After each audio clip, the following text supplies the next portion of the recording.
Bonjour à tous, je me présente, je m'appelle Rémi Etienne, je suis infirmier en équipe mobile de soins palliatifs à l'Institut de cancérologie de Lorraine à Nancy. Et j'ai également une activité de formateur en hypnose et je dirige le centre de formation Hypnosia, qui est un centre de formation et d'études en hypnose pour les professionnels de santé dans la région de Nancy. Aujourd'hui, je vais vous parler effectivement de l'intérêt de la communication hypnotique dans les soins et aussi l'intérêt de replacer cette définition dans le contexte, puisque effectivement on entend beaucoup de mots différents autour de cette notion-là. On parle d'hypnose conversationnelle, on parle de communication hypnotique. Alors l'objet de cette intervention, c'est aussi de pouvoir replacer tout ça dans un contexte bien précis. Alors je fais un petit partage d'écran.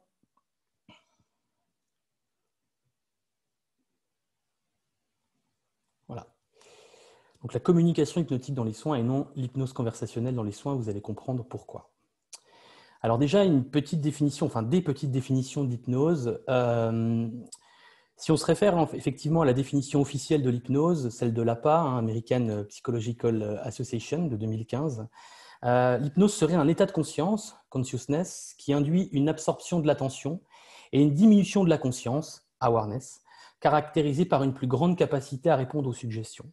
Alors cette définition, elle est intéressante. Le seul problème, c'est qu'elle définirait l'hypnose finalement que sur un plan mental, que sur un plan presque neurologique, en expliquant qu'effectivement l'hypnose serait un état de conscience singulier, un état de conscience modifié.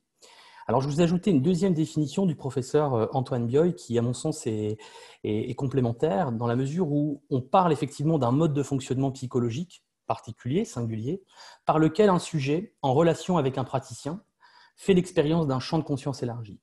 Et à mon sens, ça, c'est une donnée qui est essentielle dans la définition de l'hypnose, dans la mesure où euh, l'idée qu'on est dans un échange relationnel, l'idée que effectivement l'hypnose est possible aussi au travers d'une relation est essentielle, parce qu'on a l'hypnose en tant qu'état, on va le voir, mais on a aussi l'hypnose provoquée par un tiers, celle qui est proposée dans le cadre des soins notamment, et qui n'est possible qu'au travers d'une relation de confiance solide.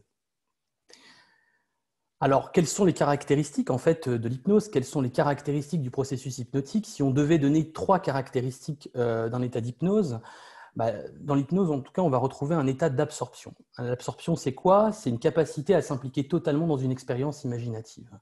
C'est par exemple quand je suis en voiture et que je m'implique totalement dans le trajet que je suis en train d'effectuer, que je connais par cœur.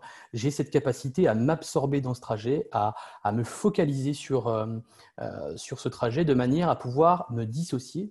Et ça, c'est la deuxième caractéristique aussi du processus hypnotique, c'est-à-dire la capacité d'être à la fois ici et ailleurs. C'est une définition un peu simpliste, mais l'idée de séparation mentale par rapport à l'endroit où on se trouve. Et enfin, la troisième caractéristique du processus hypnotique, c'est l'idée de suggestibilité. Quand on est effectivement dans cet état singulier, à la fois d'être un peu ici et en même temps un peu ailleurs à la fois, la particularité, c'est d'être plus réceptif aux suggestions. Suggestions verbales, mais également suggestions non verbales.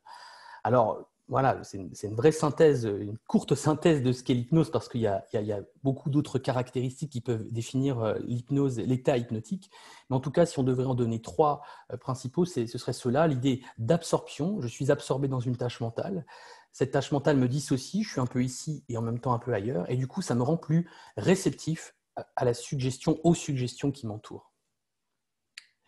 Et donc, il faut distinguer plusieurs types d'hypnose. Encore une fois, j'ai fait quelque chose d'assez simple, c'est de distinguer arbitrairement, mais c'est aussi pour les besoins de la présentation, l'hypnose dite thérapeutique, qui est d'inspiration ericksonienne, du nom de la personne qui est un peu à l'origine de cette forme d'hypnose singulière, qui est Milton Erickson, psychiatre américain, qui a un peu repensé la pratique de l'hypnose telle qu'on peut la voir actuellement dans les spectacles, mais qui à l'époque était effectivement pratiquée de cette manière-là. Donc Milton Erickson va redonner en fait ses lettres de noblesse à l'hypnose thérapeutique avec une notion d'adaptabilité aux patients.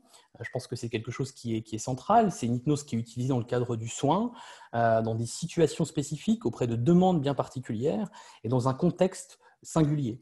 Ce contexte, il est multiple. Ça peut être un contexte de soins d'urgence, où là, effectivement, on va avoir une approche très contenante, avec l'utilisation de suggestions peut-être un peu plus directes. et au contraire dans un suivi plutôt de douleur chronique ou de chronicité, où là on va avoir quelque chose de plus enveloppant, de plus permissif. Ce qui est à noter, c'est qu'en hypnose thérapeutique, on va utiliser beaucoup les ressources du patient. On va utiliser des ressources en lien avec son histoire, en lien avec ses sensations. On va beaucoup utiliser aussi la notion de métaphore, la notion de permissivité, de suggestion indirecte, avec toujours l'idée qu'on va aller rechercher dans son histoire des choses qui vont pouvoir l'aider à traverser un moment compliqué, un moment complexe, que ce soit encore une fois dans le cadre d'une douleur aiguë ou dans quelque chose de plus chronique.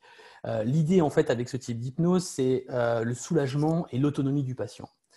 Donc vous avez bien compris que cette hypnose, elle est très particulière et on va en définir un tout petit peu les contours dans quelques instants. Mais je voulais aussi rapidement revenir sur l'hypnose de spectacle, cette hypnose qu'on peut voir des fois à la télé au travers de gens qui vont plutôt l'utiliser dans le cadre de divertissement. Alors, c'est une hypnose qui va être utilisée chez un certain nombre de personnes qui sont très sensibles à la suggestion directe. Ces personnes qui sont souvent choisies pour venir sur scène et chez qui, effectivement, on va retrouver toutes sortes de phénomènes un peu étranges, comme le fait d'oublier son prénom, le fait de vivre des choses tellement intensément qu'on finit par les traduire avec le corps. Et puis, effectivement, cette hypnose de spectacle, j'en parle brièvement parce qu'elle entretient beaucoup la confusion, et notamment sur la représentation que le grand public peut avoir de l'hypnose, avec cette idée que l'hypnose serait une sorte de perte de contrôle, de prise de contrôle d'un individu sur l'autre. Et on sait qu'effectivement, ce n'est pas du tout le cas, puisqu'on ne peut jamais demander à une personne d'aller au-delà de ce que sa morale réprouve. Alors, deux types d'hypnose, une hypnose plutôt thérapeutique et une hypnose plutôt spectacle. Encore une fois, c'est très schématique. Dans cette hypnose thérapeutique, on pourrait dire qu'il y a encore trois sous-types de catégories.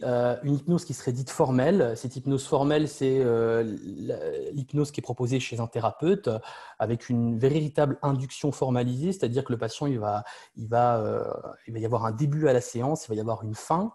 Il y a une notion comme ça de rituel thérapeutique, c'est-à-dire que la personne vient consulter et au moment en fait, où la personne va rentrer en état d'hypnose, on va lui faire focaliser son attention sur un point, lui faire écouter des sons, faire prendre conscience de son corps dans l'espace. Donc, il y a tout un codage en fait, qui permet de débuter, si vous voulez, cette séance d'hypnose. Et la fin de cette séance d'hypnose est également formalisée avec tout un codage autour du retour, c'est-à-dire le moment où on va demander au patient de revenir de la séance. C'est une hypnose qui est formalisée, elle est formelle, elle est définie en termes de temps, en termes de cadre, en termes d'objectifs. Et puis, il y a l'hypnose dite conversationnelle qui serait, et c'est là où finalement des fois il y a un petit peu d'ambiguïté, l'hypnose conversationnelle qui serait finalement une manière d'entrer en état d'hypnose, en transe hypnotique, c'est le mot qu'on utilise, une manière d'entrer en transe hypnotique au décours d'une conversation. C'est-à-dire que ça demande finalement un niveau de maîtrise qui soit suffisant chez le praticien en hypnose pour pouvoir induire un état d'hypnose qui serait semblable à celui de l'hypnose formelle, mais finalement qui serait obtenu au décours d'une simple conversation, un petit peu aux dépens de la personne qui est en train d'en bénéficier, avec l'idée qu'on va un peu contourner ses résistances psychologiques pour arriver à un état de transe progressif. Donc ça, on voit que c'est quelque chose qui demande une certaine maîtrise. Mais je pense que l'objectif en fait, de la thématique du jour, c'était aussi de vous parler, et surtout de vous parler de la communication hypnotique. La communication hypnotique qui serait une sorte de vocabulaire, de grammaire hypnotique. Si l'hypnose était un pays, la communication hypnotique, ce serait la langue qu'on parlerait dans ce pays. Alors, à quoi ça fait référence, cette communication hypnotique qu'on retrouve aussi sous d'autres termes comme communication thérapeutique, inspiration hypnotique.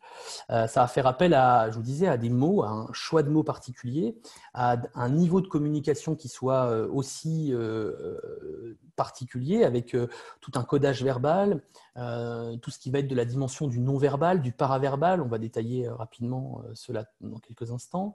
Et puis aussi toute la notion de savoir-être, qui finalement qui est normalement un savoir de base, et la notion de congruence, cette congruence qui rejoint la notion d'authenticité, chère à Carl Rogers, c'est-à-dire que c'est l'idée que le praticien, en fait, au moment où il propose un accompagnement dans un soin, par exemple, il ait cette disponibilité, il ait cette authenticité et cette volonté d'aider l'autre au moment où il le propose. Voilà, c'est des notions qui sont réellement essentielles avant d'accompagner un patient. Donc la communication hypnotique, je vous disais, qui peut être aussi appelée communication thérapeutique d'inspiration hypnotique, on pourrait dire que c'est un peu l'art d'utiliser différents procédés issus de l'hypnose formelle, sur le mode d'un dialogue soignant-soigné pour atteindre un objectif fixé. Si on devait en donner une définition, j'ai pris celle du professeur Bioy, pour effectivement tenter d'approcher ce que pourrait être une communication hypnotique. Donc c'est, je vous disais, un savoir-être relationnel qui va comprendre différentes dimensions, la maîtrise d'un vocabulaire particulier, la compréhension des différents niveaux de communication et enfin une approche centrée sur le patient. Donc il y a plusieurs études en fait, les plus connues sont celles d'Elvira Lang, qui est une radiologue américaine qui a beaucoup étudié en fait dans un premier temps l'impact des mots que pouvaient avoir les soignants lors des soins. Il y a une étude qui est assez connue, qui date un peu maintenant de 2005, qui s'appelle Can Words Hurt? Quels mots peuvent blesser?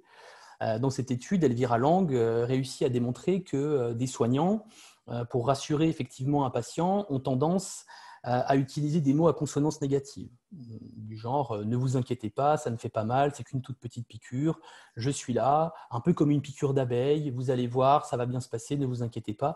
C'est-à-dire que les gens, même en ayant une attention tout à fait louable d'aider le patient, induisaient involontairement, en fait c'est ce que l'étude a démontré, plus de douleur et d'anxiété en comparaison à un groupe qui aurait une attitude beaucoup plus neutre, qui utiliserait finalement moins de mots que le groupe de référence qui, lui, avait comme consigne de rassurer à tout prix le patient avec des mots qu'ils avaient l'habitude d'utiliser.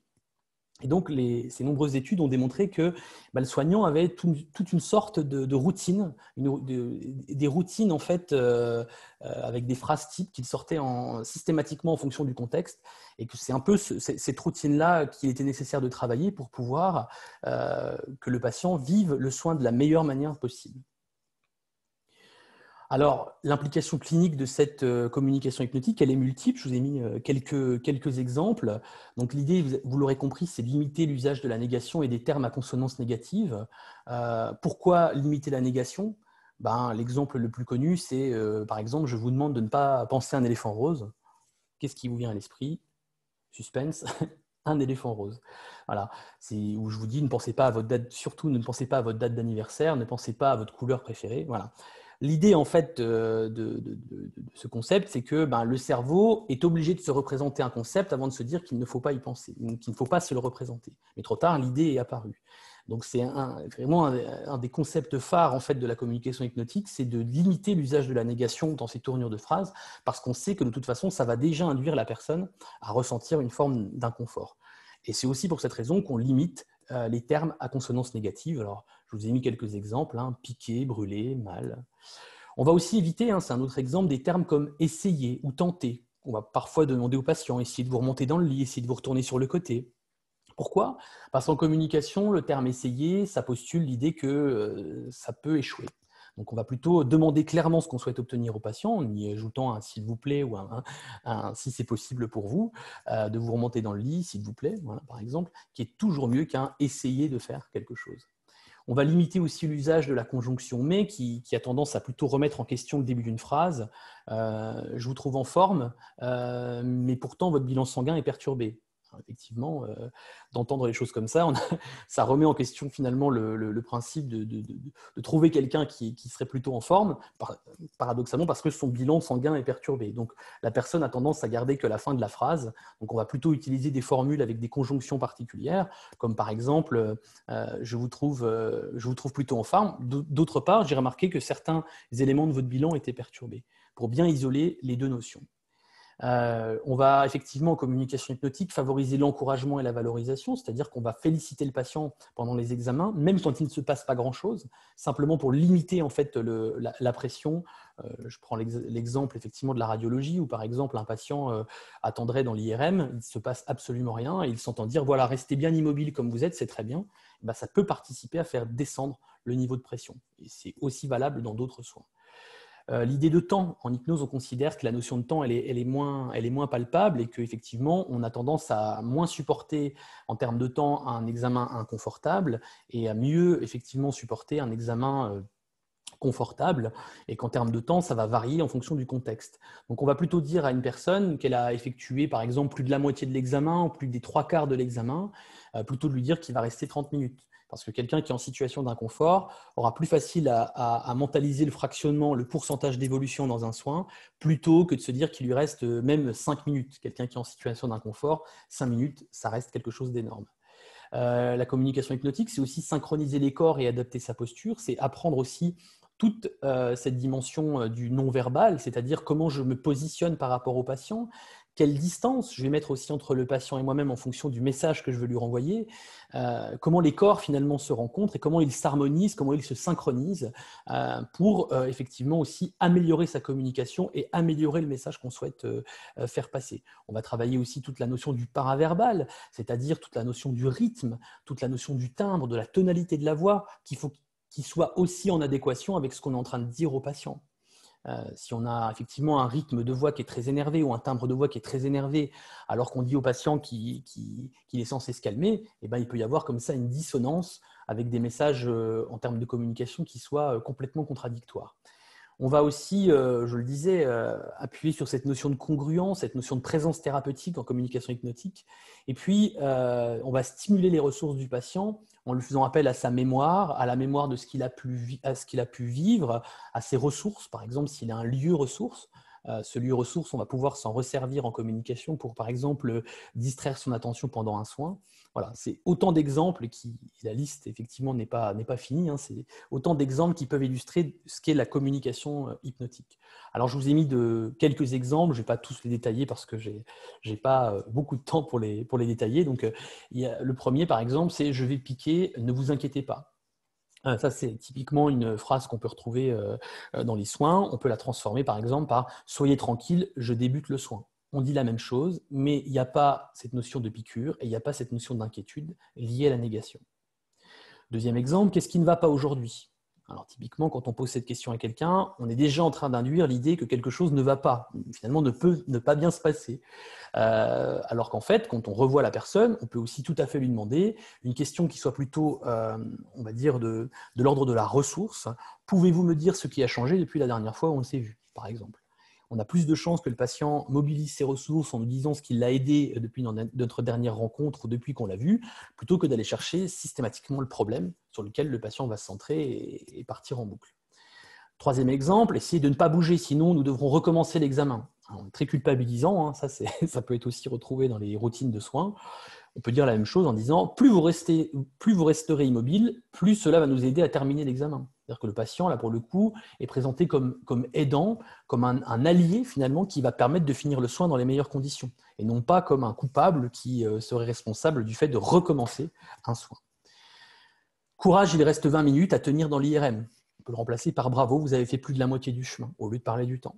Je vais compter jusqu'à 3 et à 3, je pique. Ça, c'est typiquement l'exemple qu'il ne faut pas reproduire parce que plus je vais faire focaliser mon patient sur une zone ou sur un moment où je vais piquer, plus ce patient risque d'avoir mal.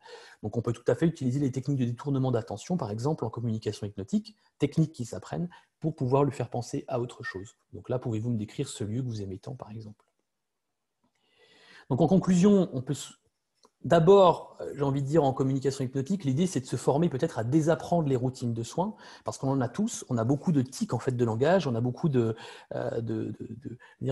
séquences en fait, de phrases types qu'on va sortir, notamment quand les patients sont en situation de soins.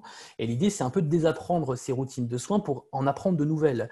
Donc une fois qu'on a appris ces nouvelles séquences, c'est de s'entraîner à communiquer, s'entraîner à accompagner les patients. Et surtout considérer la communication hypnotique plus comme une approche relationnelle singulière et pas comme une technique à part entière. C'est-à-dire qu'on ne va pas dire au patient « Bonjour, je fais de la communication hypnotique ». C'est un peu comme la relation d'aide. C'est quelque chose qui s'inscrit dans une relation avec un objectif commun. Je pense aussi que l'idée en fait, de base de la communication hypnotique, c'est de replacer le patient comme au centre en fait, de la prise en charge, avec l'idée qu'il peut effectivement trouver en lui les ressources pour pouvoir s'aider par le biais du praticien. Et puis évidemment, la communication hypnotique, c'est un prérequis à la pratique de l'hypnose thérapeutique qui serait finalement la gamme suivante, hein, l'étape d'après, si on veut aller plus loin dans l'apprentissage de l'hypnose, parce que, encore une fois, si l'hypnose était un pays, si je ne parle pas la langue du pays, ça va être compliqué de pouvoir comprendre tous les codes.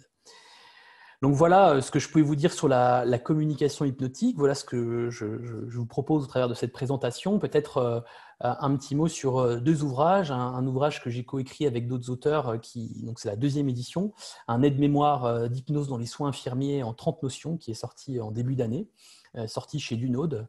Et puis un petit nouveau qui arrive en 2021, la collection boîte à outils, encore une fois de chez Dunode, la boîte à outils dans les soins en 60 notions.